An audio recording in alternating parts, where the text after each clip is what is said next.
समय कांग्रेस पार्टी की सरकार को ये कहा कि भारतीय संविधान के आर्टिकल 340 के तहत उन्होंने व्यवस्था की थी। बाबा साहब डॉक्टर अम्बेडकर ने भारतीय संविधान के आर्टिकल 340 में, तो बाबा साहब ने उस समय कांग्रेस की सरकार को ये कहा, तो उन्होंने ये कहा कि जो इस देश में SC/ST के अलावा जो अन्य और भी जातियां हैं, जो शैक्षणिक, सामाजिक और आर्थिक क्षेत्र में पिछड़ी हुई है, तो बाबा साहब ने कहा कि आप उनको भी आरक्षण दीजिए SC/ST की तरह, इसके लिए आप कमीशन बनाएंगे। लेकिन केंद्र सरकार ने बाबा साहब की इस बात को विरोध किया, जिससे बाबा साहब डॉक्टर भीमराव अम्बेडकर बहुत दुखी हुए। और इतना ही नहीं, हिंदू धर्म के जरिए वो ये चाहते थे कि इस देश की महिलाओं को भी पुरुषों के बराबर और भी बहुत से कारण थे, जिसकी वजह से तो बाबा साहब डॉक्टर अम्बेडकर को ये लगा कि जब कांग्रेस पार्टी बाबा साहब की बात को नहीं मान रही है, संविधान के हिसाब से नहीं चल रही है, तो फिर बाबा साहब ने ये फैसला लिया कि ऐसी सरकार में लॉ मिनिस्ट्री के पद पर बैठने से कोई फायदा नहीं है। उन्होंने लॉ मिनिस्ट्री से इस्तीफा दे दिया। और उसके बाद आप लोगों को ये मालूम है, कांग्रेस पार्टी ने अति पिछड़े वर्ग के लोगों को उन्होंने आरक्षण नहीं दिया। पहले काका कालेलकर कमीशन बना, उसकी रिपोर्ट इन्होंने रद्दी की टोकरी में डाल दी। मंडल कमीशन बना, तो उसकी जब रिपोर्ट आई तो कांग्रेस ने उसको लागू नहीं किया। लेकिन जब केंद्र में सत्ता परिवर्तन हुआ, श्री VP सिंह की सरकार बनी, तो उस समय वो देश के प्रधानमंत्री बने, तो वो चाहते थे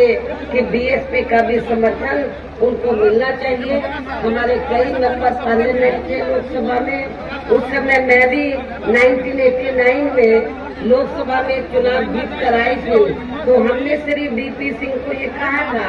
हमें आपसे कुछ नहीं चाहिए, ना मिनिस्ट्री चाहिए, ना कुछ चाहिए, हम आपको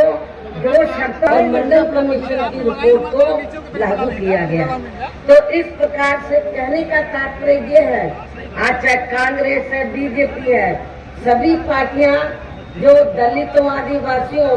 के आरक्षण की बात कर रही हैं, पिछड़े वर्ग के आरक्षण की बात कर रही हैं, सही बात तो ये है कि ये सारी की सारी पार्टियां, कांग्रेस, BJP एंड कंपनी के लोग नहीं चाहते हैं कि इन वर्गों के लोगों को भारतीय संविधान के मुताबिक आगे बढ़ने का मौका मिले।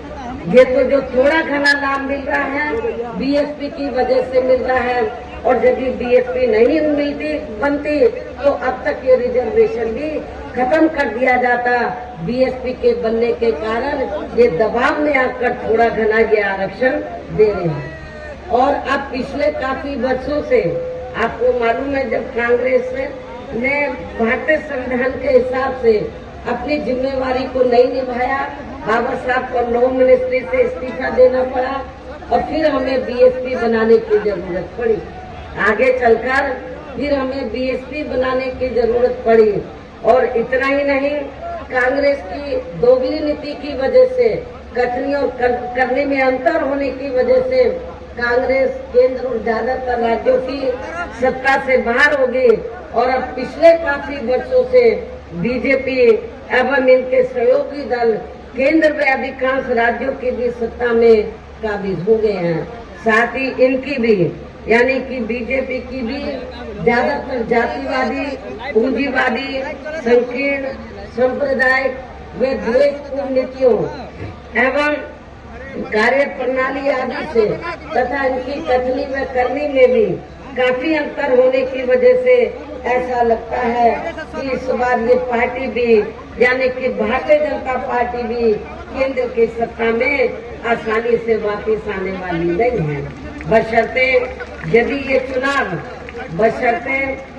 ये चुनाव इस बार फ्री एंड फेयर होता है तथा हम चर्चा के मुताबिक वोटिंग मशीनों में भी कोई गड़बड़ी आदि नहीं